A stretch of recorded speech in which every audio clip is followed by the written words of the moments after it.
দিনাজপুরের হাকিমপুর উপজেলার মাধবপাড়া এলাকায় প্রতি বছরের মতো এবারও আগাম জাতের আলু চাষ করেন কৃষকরা। প্রতি বিঘায় ২০ থেকে ২৫ হাজার টাকা খরচে ফলন মিলেছে ৪৫ থেকে ৫০ মন। অথচ ছোট জাতের আলু প্রতি মন বিক্রি হচ্ছে ১৪০০ থেকে ১৫০০ টাকায়, আর বড় জাতের আলু ১০০০ থেকে ১০৫০ টাকায়, যা গত বছরের তুলনায় অনেক কম। ফলে শ্রমিকের মজুরি ও সারের দাম দিতেও হিমশিম খেতে হচ্ছে কৃষককে। আমি আলু লাগিয়েছি ৪ বিঘা। সার, বীজ, কীটনাশকের দাম বেশি, এই জন্য লাভ হচ্ছে না। গতবারে ছিল লাল আলুটা ২০০০ টাকা মন, কিন্তু এবার পাচ্ছে কৃষক ১৪ থেকে ১৫০০ টাকা মন। গতবারে কেরোজ আলুটা আমাদের এখানে ছিল ১২ থেকে ১৩০০ টাকা মন, কিন্তু এখন এখানে বেচছে ১০০০ থেকে ১০৫০ টাকা মন। উৎপাদিত এসব আলু বিক্রির জন্য হিলির খাট্রা মাধবপাড়া ইউনিয়নের মাধবপাড়া গ্রামে মসজিদের উন্নয়ন কল্পে বসানো হয়েছে অস্থায়ী আলুর হাট। প্রায় ৩০ বছরের পুরনো এই হাটে প্রতিদিন প্রায় ৫০ লাখ টাকার আলু কেনাবেচা হয়। এই হাটে মনে করেন যে প্রায় ১-১৫০ লেবার কাজ করে, এলাকার লোকজন মহিলারা আলু উঠায়।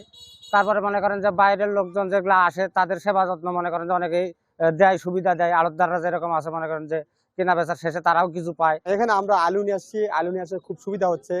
আমরা গ্রামের মধ্যে, আমার পার্শ্ববর্তী গ্রাম, আমাদের এখানে আসি আলু দিচ্ছি। প্রতিদিন এই বাজারে ধরে নেন যে ৫০০০ থেকে ৬০০০ মন আলু আসে। বিগত বছরের তুলনায় এবার আলুর দাম অনেক কম, যেটা স্টোরে পুরাতন আলু থাকার কারণে আমরা যারা ব্যবসা করি তাদেরও লস, কৃষকদেরও লস। অ্যাডভান্স আলুটা আমাদের একটা অতিরিক্ত ফসল, এটা ২০ দিনের মতো হাটটা থাকে। আমাদের দিক থেকে আমরা আইনগত সহযোগিতা এবং এখানে সকলের নিরাপত্তা আমরা নিশ্চিত করি। আবহাওয়া অনুকূলে থাকায় এবার আলুর ফলন ভালো হয়েছে। রপ্তানি শুরু হলে এবং বাজার স্থিতিশীল হলে কৃষকরা ক্ষতি কাটিয়ে উঠতে পারেন। আগাম জাতের আলুটা আসলে সময় কম লাগে এবং সাশ্রয়ী, এবং কৃষকরা আসলে এই জন্য এই আগাম আলুর প্রতি দিন দিন উৎসাহী হচ্ছে। এবং আমাদের কৃষি বিভাগ থেকে তাদেরকে সব ধরনের প্রয়োজনীয় পরামর্শ আমরা দিচ্ছি। সেক্ষেত্রে মাঠ মনিটরিং এবং যেসব আন্তঃপরিচর্যা আছে সময় মতো, সেই বিষয়গুলো সম্পর্কে আমাদের যে মাঠ পর্যায়ে উপসহকারী কৃষি কর্মকর্তাগণ আছেন তারা প্রতিনিয়ত তাদেরকে সেই পরামর্শগুলো দিয়ে যাচ্ছেন।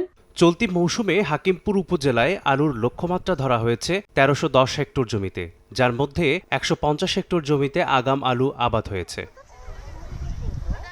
সময় সংবাদ, হিলি।